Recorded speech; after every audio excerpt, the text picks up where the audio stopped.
Hola a todos, continuamos con la historia de la Iglesia. Vamos a hablar, podríamos titular este capítulo, de más Cristología. La teología había dado su primer paso. Poco más tarde, en el Concilio de Constantinopla, en el año 381, fue proclamada la divinidad del Espíritu Santo. Y con esto se podría decir que la doctrina de la Santísima Trinidad quedó zanjada. Fue contra Macedonio, o la herejía del macedonianismo, que se pronunció este concilio. De manera que hacia el siglo IV más o menos queda, insisto, zanjada la doctrina de la Santísima Trinidad. No el misterio lo había pronunciado nuestro Señor tiempo atrás. Lo que pasa es que, como ya dije en otra ocasión, no se tenía el vocabulario adecuado para decir, bueno, pues una divinidad o una naturaleza divina. Y tres personas. El término persona no es fácil de conseguir. Persona, sustancia, naturaleza, tienen sus dificultades. El arrianismo, del que ya hablamos antes, no terminó pronto. Hubo un predicador muy capaz, muy inteligente, muy abusado, podríamos decir, llamado Ulfilas. Este cuate se dedicó a evangelizar los pueblos del norte o los pueblos bárbaros o las tribus germánicas, de las que hablaremos más adelante. Inventó un alfabeto, tradujo la Biblia, pero la tradujo con errores y desafortunadamente extendió el arrianismo entre todos aquellos pueblos que luego vieron con mucho recelo el verdadero cristianismo. No fue fácil convertirlos. San Jerónimo, creo que ya lo dije, decía: el mundo ayer se fue a dormir católico y hoy se ha despertado descubriéndose arriano. Bien, pues decía, más de Cristología. Va a haber como distintos apartados en este capítulo. Este apartado se podría llamar el Concilio de Éfeso del año 431 y el nestorianismo. Decíamos que se había zanjado la doctrina acerca de la Santísima Trinidad. El siguiente punto era plantearse el misterio de Cristo. ¿Cómo podemos entender a Cristo? Hay que tener en cuenta que ha pasado ya más de 300 años de que vino nuestro Señor a la tierra y no se tiene una fe clara.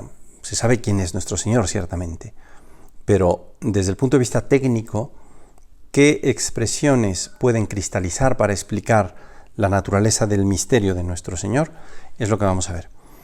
Cristo es perfecto Dios y es perfecto hombre. Pero ¿cómo se conjugaron en él la divinidad y la humanidad? Bueno, pues esta pregunta dio bastantes dolores de cabeza. Como ya habíamos dicho, había dos grandes escuelas teológicas, la de Antioquía y la de Alejandría. Los teólogos alejandrinos hicieron hincapié en la perfecta divinidad de Jesucristo, mientras que los antioquenos en la perfecta humanidad de Cristo. Eso no enseña el problema, pero si lo acentuamos, vamos a ver, unos están diciendo, no, es que es perfecto Dios, al grado que se borre la humanidad. Y los otros dicen, no, es perfecto hombre, es hombre, no podía ser Dios. Si se cargan las tintas para un lado o para el otro, pues acabamos con el misterio. Bueno, pues aunque esto suene a teoría, hay una serie de consecuencias muy prácticas. Porque claro, la gente no estaba viendo si teníamos que descubrir al que pone el acento en la humanidad, al que pone el acento en la divinidad. A inicios del siglo V, Teodoro de Mopsuestia se preocupó por afirmar rotundamente que Dios no había sufrido. Dios no sufrió, Dios no sufrió. De manera que dijo, pues entonces en Jesucristo había dos personas, una persona divina y una persona humana. Al final del capítulo aclararé esto para que pues se vea con nitidez. Dos personas, la persona divina no sufre porque no puede sufrir Dios, la persona humana fue la que sufrió. Un seguidor suyo, llamado Nestorio, y de ahí el nombre de la herejía, nestorianismo, era patriarca de Constantinopla. Yo espero que todos estos lugares se vayan ubicando en el mapa. Era patriarca de Constantinopla y abanderó esta doctrina. La consecuencia práctica, podríamos decir que no dejaba a dudas para nadie, fue con respecto a la Santísima Virgen. Y es que Nestorio predicó que ella no era madre de Dios, negaba la maternidad divina de la Santísima Virgen. Y el pueblo no estaba dispuesto a pasar por ahí. En cuanto niegan aquello, dicen, no, esto no. Hay quien dice que hay una cosa que se llama nariz católica. Oían al predicador, mientras predicaba bien, pues muy bien. Pero en cuanto dicen, no es la madre de Dios, no sé, yo me imagino las viejitas, ¿no? Diciendo, ¿cómo que el padre está diciendo esto? Pues eso no checa, ¿no? Dos fórmulas o dos nociones, dos términos muy concretos, ¿no? Afirmar que la Santísima Virgen era Christotokos, madre de Cristo, pero que no era Theotokos, madre de Dios. Son pues los términos así, digamos, específicos que se utilizaron. Ya que él predicaba es Christotokos, pero jamás le vayan ustedes a llamar Theotokos. Bueno, vamos a ver, por ahí el pueblo no estaba, insisto, dispuesto a pasar. Se produjeron tumultos populares, ¿no? Imaginen esto, pues en el mercado, no, pues como que dice, como no. El patriarca de Alejandría, San Cirilo, denunció aquello a Roma. Oigan, aquí está pasando esto. El Papa Celestino, estudiando la cuestión, le pide a Nestorio que se retracte. Es fácil decirlo ahorita, lo que pasa es que si uno está convencido de una cosa, muchas veces no es fácil sacarle esa idea de la cabeza. Y Nestorio no se iba a retractar, se rehusó. La consecuencia fue que se convocó a otra reunión ecuménica, otro concilio, que tuvo lugar en Éfeso en el año 431.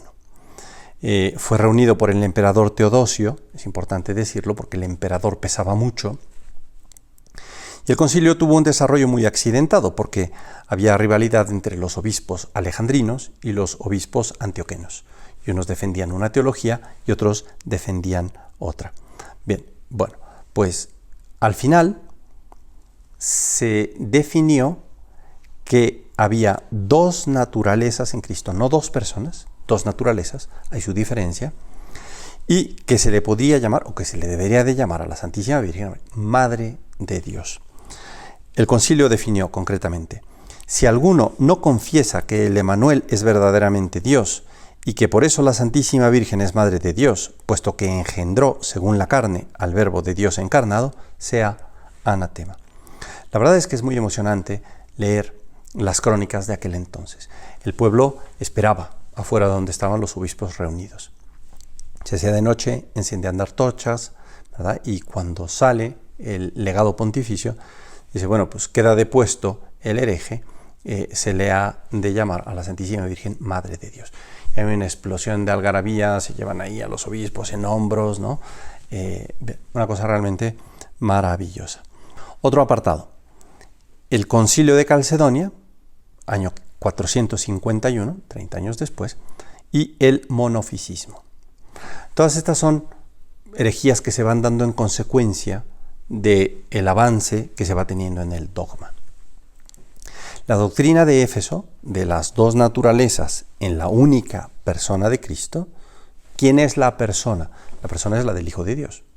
En Dios hay tres personas, el Hijo se encarna, asume nuestra naturaleza, bueno, pues en el Hijo hay dos naturalezas. La única persona de Cristo y dos naturalezas fue una definición que le pareció insatisfactoria a los alejandrinos. Como que no les gustó la cosa. Porque entendían que dos naturalezas equivalía a dos personas. Insisto, los términos no eran muy claros.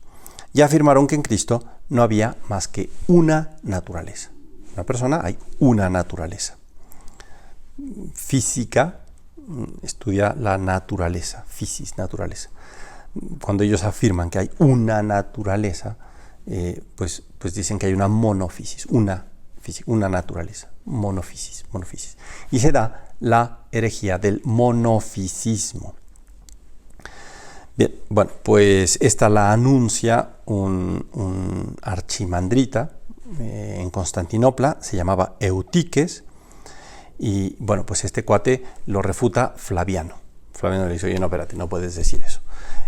Bien, bueno, pues interviene el patriarca de Alejandría, ¿no? Patriarca que había sucedido a Cirilo, se llamaba Dioscuro, concretamente el cuate, Dioscuro, y este va y busca el apoyo del emperador Teodosio II.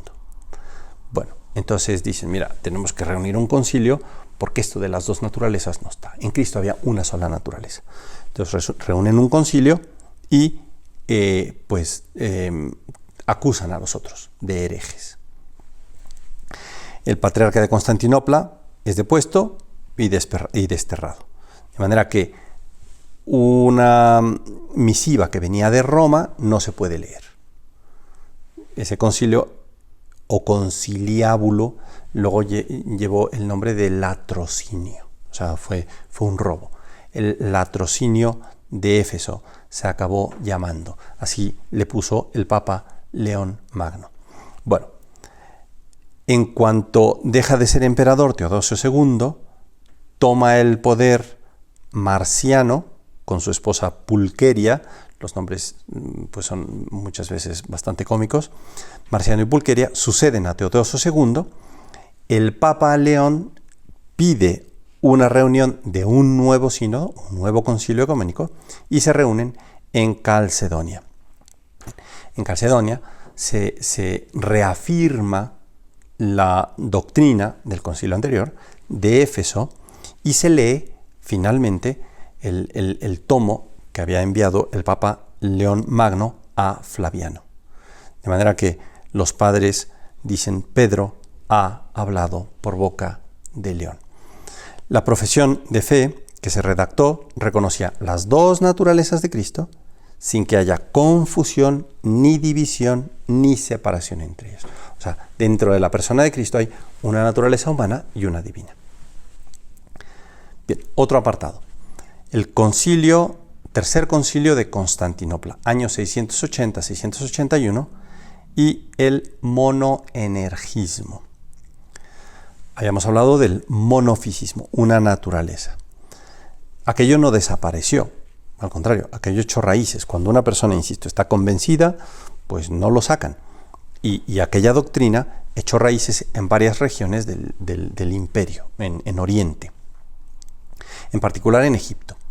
Ahí se tomó como bandera secesionista frente al imperio.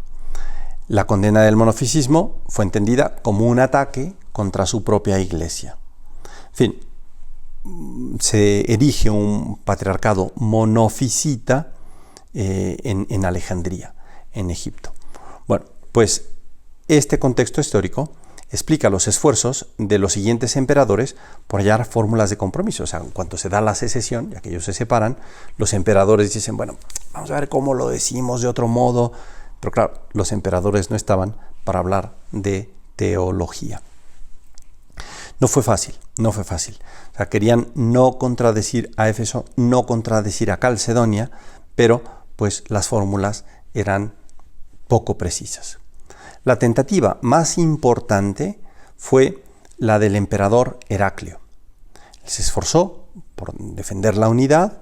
El patriarca de Constantinopla, llamado Sergio, pensó que sin negar la doctrina de Calcedonia, de las dos naturalezas, podía afirmarse que en virtud de la unión que se da en Cristo, en nuestro Señor, se le llamó unión hipostática, la unión en la persona del Verbo, del Hijo de Dios, que en virtud de la unión hipostática existía en Cristo una sola energía. Vamos a no llamarle una naturaleza, vamos a llamarle una energía, porque claro, pues es uno, ¿verdad? Pues monoenergismo, una energía humano-divina, y que Cristo tuvo una sola voluntad, monotelismo, una sola voluntad. Y ahí pues ya se llega a la conclusión herética. No, vamos a ver, Cristo tuvo dos voluntades. Se ve muy claro concretamente en el episodio de la oración del huerto, que humanamente no quiere sufrir aquello, pero tiene una voluntad divina y quiere también apegarse a aquella voluntad divina. Bien, bueno, pues el Heraclio ¿verdad?, sancionó esta doctrina por el decreto dogmático de ectesis en el año 638. Esta ectesis no solucionó absolutamente nada, ni religiosa ni políticamente, y resulta que los monofisitas la rechazaron y en muy breve tiempo Palestina, Siria y Egipto cayeron en poder de los árabes, de manera que se separaron con sus ideas erróneas. Bien, la cuestión cristológica llegó a su término cuando tuvo lugar la reunión del Tercer Concilio de Constantinopla, decía años 680-81, que completó el símbolo de Calcedonia, con una expresa profesión de fe que decía que había dos energías y dos voluntades. El cristianismo monofisita ha perdurado hasta nuestros tiempos. Bueno, ¿cuál es la doctrina acerca de Jesucristo? Creo que ya lo he dicho en distintos momentos. Una persona, la persona divina, se encarna en María la Virgen y en cuanto se encarga, asume la naturaleza humana.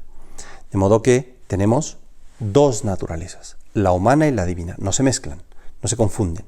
No es una especie de café con leche ahí, ¿no?, que tienes una medio Dios, medio hombre y es medio Superman.